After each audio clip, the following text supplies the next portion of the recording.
A Polícia Civil aqui do Rio investiga o desaparecimento de uma mulher de 27 anos, vista pela última vez na terça-feira da semana passada. Mistério em Campo Grande, o desaparecimento de A uma mulher. rodoviária de Campo Grande foi o ponto do encontro marcado entre Jandira Madalena dos Santos e a pessoa que a levaria. Dos 400 a 500 partos mês que a gente faz, que a gente assiste, 20% são partos de mães adolescentes, sendo que 8 a 10% são de meninas com menos de 15 anos. No momento, eu tenho 18 adolescentes internadas e muitas já na segunda gestação, levando para casa seu segundo bebê. Então, a sensação que eu tenho é que a gente erra, a gente peca com essas meninas 2 vezes. Quer dizer, a gente perde a oportunidade, num primeiro momento, que ela não seja mãe precocemente, que ela fique na escola, que ela tenha, né, a sua vida de menina, de adolescente preservada, cuidada. E aí ela volta a engravidar. E você estava tentando engravidar desse neném? Foi sem querer, com a pressão alta. Sair daqui protegida de gravidez, né, Thaís? Tá bom? Respira, respira.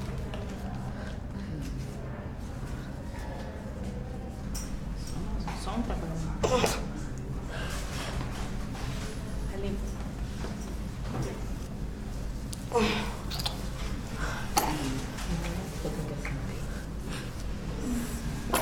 Isso.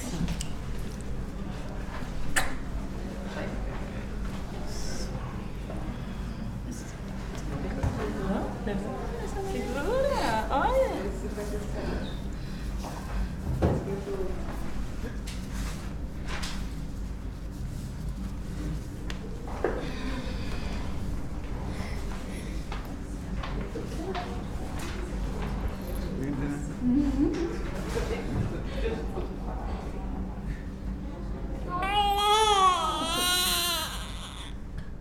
O que se faz hoje em dia com mulheres que não querem ter um filho e que são levadas a usar clínicas infectas, onde morrem, é um ato de violência, é um abuso de poder. E é contra isso que nós estamos nos manifestando. É contra isso que nós lutamos. Chega! Chega desse massacre. Isso não pode continuar. A gente sempre usava camisinha, começava um pouco sem e depois botava. E aí, numa dessas, eu acho que não tinha camisinha e a gente começou e aí viu que não tinha e não conseguiu parar ou não quis. Assim, a gente só queria transar, realmente. Não tinha nenhuma pretensão de engravidar, de ter planos disso, A gente nem morava junto, nem nada do tipo. Nenhuma estabilidade, até no próprio relacionamento, sabe? Quando eu descobri que eu tava grávida, foi um pouco assustador, assim, por não saber como lidar diretamente com a situação, por não saber aonde procurar, né, uma clínica ou qualquer coisa do tipo, mas a gente procurou entre os nossos amigos alguém que tivesse o contato de uma clínica. E eu, assim, estava no primeiro período da faculdade, no meu primeiro estágio, num momento da minha vida que eu não tinha mesmo nenhuma intenção de engravidar ou de abrir mão de tudo que eu estava vivendo por causa de uma gravidez. Enfim, eu teria que interromper tudo e depois correr atrás só de trabalho para conseguir dinheiro. Não ia estudar, não seria minha prioridade. E, enfim, eu não tenho muito esse sonho da maternidade. Eu tenho outros sonhos maiores do que esse. E aí foi uma decisão fácil, na verdade, para mim. Eu tinha muita certeza que aquilo era o que eu não queria. Não era aquele tipo de vida que eu queria de viver para a minha maternidade durante pelo menos 1 ano e meio, assim. Eu fui fazer um intercâmbio, fiquei fazendo 1 ano de faculdade na Alemanha.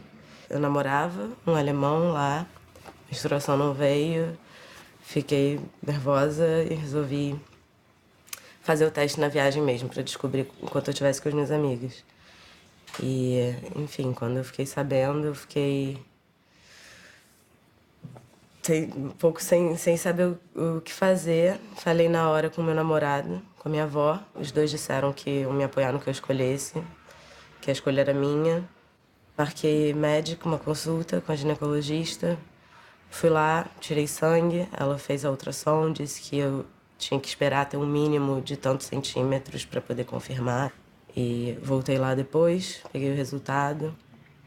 Era isso mesmo, já tinha o mínimo, ela me deu o ok para eu ir pro outro médico que fazia o aborto. E aí eu liguei, ele disse que para eu poder fazer o aborto eu teria que fazer essa consulta com uma psicóloga e depois de 3 dias dessa entrevista você pode marcar de fato o aborto.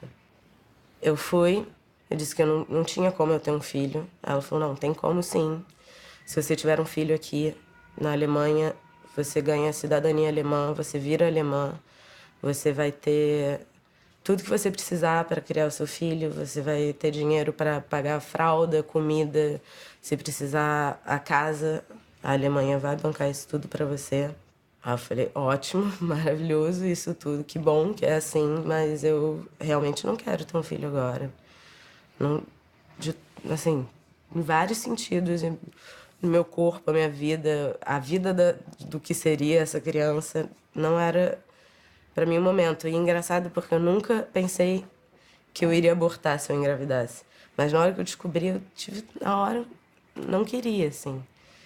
E que bom que eu tava lá. Era tudo assinado, era tudo como se fosse um procedimento cirúrgico normal. Eu pensei, botei em questão várias vezes se eu queria isso mesmo, para eu ficar tranquila com a minha decisão. E eu estava tão certa daquilo que eu... Culpa, realmente, ainda bem, eu não tenho. No fundo, a criminalização do aborto é o melhor exemplo da negação da liberdade das mulheres. Ter ou não ter um filho. Essa escolha é dela, de mais ninguém. Nenhuma lei tem o direito de impor a uma mulher ter um filho, como não tem o direito de impor que ela não tenha. Como é o caso, por exemplo, das políticas de esterilização. Portanto, decidir vou ou não vou ser mãe é a manifestação de uma liberdade. O que está sendo negado é a liberdade. Isso foi o que nunca se deu às mulheres. Isso foi o que sempre foi recusado. A história das mulheres é a história da negação da liberdade. E é também, sobretudo, mais recentemente, a história da conquista dessa liberdade. Nós estamos brigando por isso há mais de 2 séculos. É essa a questão. E eu acho que nós brigamos no corpo, e isso tem essa importância, porque o nosso corpo é a nossa vida, e a nossa vida nos pertence.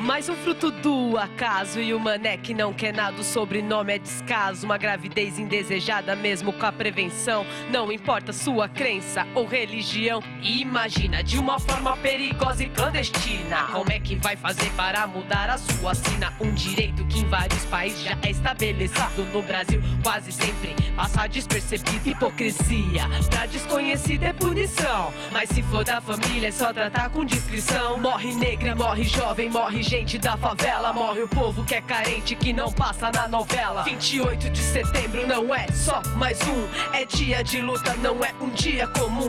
Direito imediato, revolução de fato, protesto na batida, ventre livre de fato. Lutar pela legalização do aborto é lutar pela saúde da mulher. Lutar pela legalização do aborto é lutar pela saúde da mulher. Lutar sim. sabia vai dizer que é engano, engano.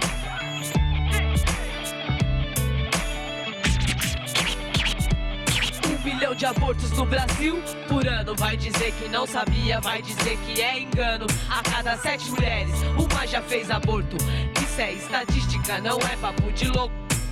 Inseguro, feito de uma forma clandestina. Acorda Brasil, o nome disso é chacina. Acorda Brasil, o nome disso é chacina. Hipocrisia, pra desconhecido é